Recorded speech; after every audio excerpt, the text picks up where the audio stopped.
മുൻ ചീഫ് സെക്രട്ടറിയും മുഖ്യമന്ത്രി പിണറായി വിജയൻ്റെ ഇപ്പോഴത്തെ പ്രിൻസിപ്പൽ സെക്രട്ടറിയുമായ KM എബ്രഹാമിനെതിരെ ക്രിമിനൽ കേസെടുക്കണം എന്ന് ചീഫ് ജസ്റ്റിസിനോട് പരാതിക്കാരൻ ആവശ്യപ്പെട്ടിരിക്കുകയാണ്.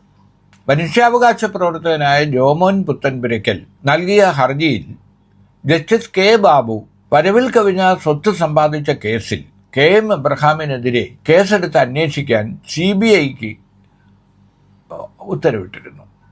CBI ആ അന്വേഷണം ആരംഭിച്ചെങ്കിലും അപ്പോഴേക്കും സാങ്കേതിക കാര്യങ്ങൾ പറഞ്ഞ് KM എബ്രഹാം സുപ്രീം കോടതിയിൽ നിന്ന് അന്വേഷണത്തിന് സ്റ്റേ വാങ്ങി. ഈ സന്ദർഭത്തിലാണ് മനുഷ്യാവകാശ പ്രവർത്തകനായ ജോമോൻ പുത്തൻപുരയ്ക്കൽ അഭയ കേസിൽ പതിറ്റാണ്ടുകളോളം കേസ് പറഞ്ഞ് പ്രതികൾക്ക് ശിക്ഷ വാങ്ങിക്കൊടുക്കാൻ എല്ലാ കോടതികളും കീഴ്ക്കോടതി മുതൽ സുപ്രീം കോടതി വരെ കയറി ഇറങ്ങിയ പാരമ്പര്യമുള്ള ജോമോൻ പുത്തൻപുരയ്ക്കൽ ഈ കേസിലും നിർണായകമായ ഒരു ചുവടുവെപ്പാണ് നടത്തിയിരിക്കുന്നത്. അദ്ദേഹം നൽകിയ പരാതിയുടെ വസ്തുതകളിലേക്ക് നമുക്കൊന്ന് പോകാം. അതായത് KM എബ്രഹാമിനെതിരെ സ്വമേധയാ കോടതിയെ ലക്ഷ്യ കേസെടുക്കുന്നതിന് ഹൈക്കോടതി ചീഫ് ജസ്റ്റിസ് തയ്യാറാകണമെന്നാണ് പരാതി. മുഖ്യമന്ത്രിയുടെ പ്രിൻസിപ്പൽ സെക്രട്ടറി KM എബ്രഹാമിനെതിരെ ഹൈക്കോടതി സ്വമേധയാ കേസെടുക്കണം.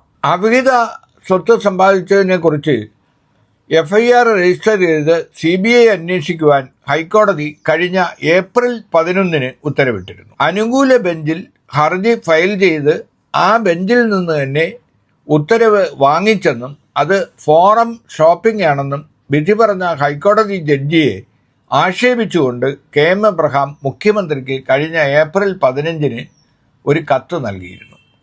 ഈ പ്രവൃത്തി കോടതിയെ ലക്ഷ്യമാണെന്ന് ചൂണ്ടിക്കാട്ടി ആണ് ഹർജിക്കാരനായ ജോമോൻ പുത്തൻപുരയ്ക്കൽ ചീഫ് ജസ്റ്റിസിന് മുമ്പാകെ പരാതി നൽകിയിരിക്കുന്നത്. KM എബ്രഹാമിനെതിരെ CBI അന്വേഷണം ആവശ്യപ്പെട്ട് ഹൈക്കോടതിയിൽ ഹർജി നൽകിയത് 2018 ഫെബ്രുവരി 28 CBI അന്വേഷണത്തിന് ഉത്തരവിട്ട ഹൈക്കോടതി ജഡ്ജി ജസ്റ്റിസ് K. ബാബു ആ സമയത്ത് ജില്ലാ ജഡ്ജി മാത്രമായിരുന്നു. കഴിഞ്ഞ 2021 ഫെബ്രുവരി 25 ജസ്റ്റിസ് K. ബാബു ഹൈക്കോടതി ജഡ്ജിയാകും എന്ന വസ്തുത നിലവിലിരിക്കെ അനുകൂല ബെഞ്ചിൽ ഹർജി കൊടുത്ത് അതേ ബെഞ്ചിൽ നിന്ന് തന്നെ അനുകൂല വിധി വാങ്ങിച്ചു എന്ന KM എബ്രഹാമിൻ്റെ ആരോപണം അടിസ്ഥാനരഹിതമാണെന്ന് പരാതിക്കാരൻ ചൂണ്ടിക്കാട്ടുന്നു.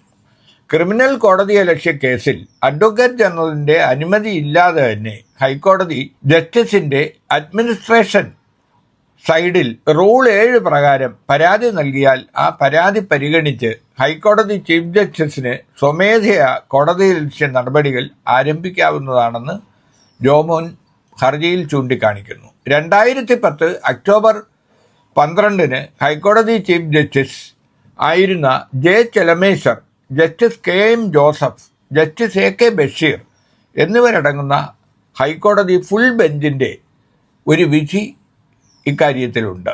MV ജയരാജനെതിരെയുള്ള കോടതിയലക്ഷ്യ കേസിലെ സുപ്രധാന വിധി ചൂണ്ടിക്കാട്ടിക്കൊണ്ടുമാണ് ജോമോൻ പുത്തൻപുരയ്ക്കൽ ഹൈക്കോടതിയെ സമീപിച്ചിരിക്കുന്നത്. എന്തായാലും ഒരു കോടതി വിധി പുറപ്പെടുവിച്ച ജസ്റ്റിസിനെതിരെ ഗുരുതരമായ ആരോപണമാണ് മുഖ്യമന്ത്രിക്ക് നൽകിയ കത്തിൽ അദ്ദേഹത്തിൻ്റെ പ്രിൻസിപ്പൽ സെക്രട്ടറി കൂടിയായ KM എബ്രഹാം ഉന്നയിച്ചിരിക്കുന്നത്. കാരണം ഈ കേസ് ഫയൽ ചെയ്യുന്ന സമയത്ത് ജോമോൻ ചൂണ്ടിക്കാണിച്ചതുപോലെ ജസ്റ്റിസ് K. ബാബു വെറും ജില്ലാ ജഡ്ജി മാത്രമായിരുന്നു. 2021 അദ്ദേഹം ഹൈക്കോടതിയിൽ. അപ്പോൾ എന്തായാലും ജോമോൻ ഹർജി ഫയൽ ചെയ്യുമ്പോൾ ഹൈക്കോടതിയിൽ എത്തുക പോലും ചെയ്യാത്ത ഒരു ജസ്റ്റിസ് പുറപ്പെടുവിച്ച വിധിയെക്കുറിച്ച് ഇത്തരത്തിൽ ഒരു ആരോപണം, അതും പ്രതിസ്ഥാനത്ത് നിൽക്കുന്ന ഒരു ഉദ്യോഗസ്ഥൻ ഉന്നയിച്ചത് ഗുരുതരമാണെന്ന് ചൂണ്ടിക്കാണിച്ചുകൊണ്ടാണ് ചീഫ് ജസ്റ്റിസിനോട് ക്രിമിനൽ നടപടി പ്രകാരം കേസെടുക്കാൻ, കോടതിയലക്ഷ്യ കേസെടുക്കാൻ ജോമോൻ ആവശ്യപ്പെട്ടിരിക്കുന്നത്.